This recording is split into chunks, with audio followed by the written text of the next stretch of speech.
கேரளால நடிகை பாலியல் வன்கொடுமை வழக்குல விடுதலை செய்யப்பட்ட நடிகர் திலீப் இந்த வழக்குல கிரிமினல் கூட்டு சதி இருக்கு அப்படின்னும், அது எப்போ அப்படின்னா எனக்கு மஞ்சு வாரியார் அவங்கனால தான் வந்துட்டு இந்த விஷயமே புலப்பட்டுச்சு அப்படிங்கிற மாதிரியும் சொல்லியிருக்காரு.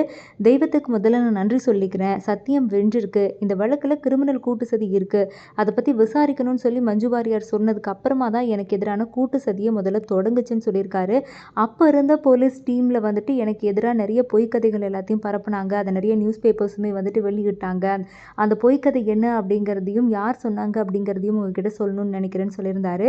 அந்த டீம் என்னென்ன பொய்க்கதை சொல்லியிருந்தாங்க அப்படின்னாலும் அந்த எதுவுமே வந்து கோர்ட்டில் நிற்கல. இந்த வழக்கில் என்னை குற்றவாளியாக்கிறதுக்காக கூட்டு சதி நடந்தது. என்னோட இமேஜை கெடுக்கக்கூடிய வகையில் எனக்கு எதிராக இந்த வழக்கை வந்து புனைந்திருக்காங்க. கடந்த 9 வருஷமா எனக்காக ஆத்மார்த்தமாக துணையாக இருந்த நண்பர்கள், உறவினர்கள், ரசிகர்களுக்கு என்னுடைய மிகப்பெரிய நன்றியை தெரிவிச்சுக்கிறேன். அதே மாதிரி எனக்காக வாதாடிய வழக்கறிஞர்களுக்கும் நான் நன்றி சொல்லிக்கிறேன்னு சொல்லியிருக்காரு.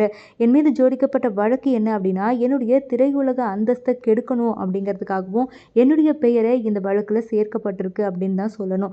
ஆனால் இன்னைக்கு நீதிமன்றம் என்ன குற்றவாளி இல்லை அப்படின்னு சொல்லியிருக்கு. இந்த தீர்ப்பு வழங்கிய நீதிபதி ஹனி வர்கீஸ்க்கு என்னுடைய மிகப்பெரிய நன்றி அப்படின்னு சொல்லியிருக்காங்க.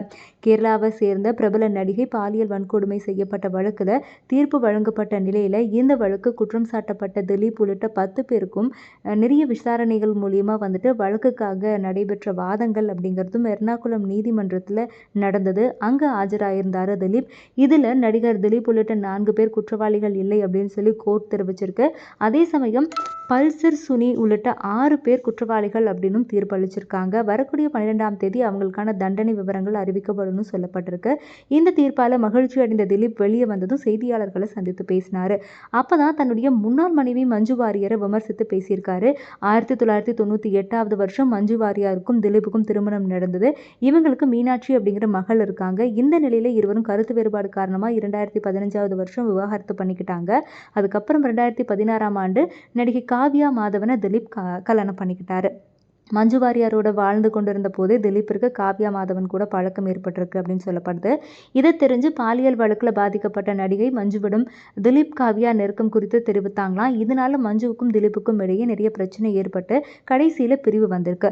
இந்த கோவத்தில் தான் அந்த நடிகையை ஆட்கள் வைத்து அப்படி ஒரு காரியத்தில் திலீப் ஈடுபட வச்சிருக்காங்க அப்படின்னு சொல்லி காவல்துறை விசாரணையில் தெரிய வந்திருக்கு அப்படின்னு சொல்லி பேசப்படுது.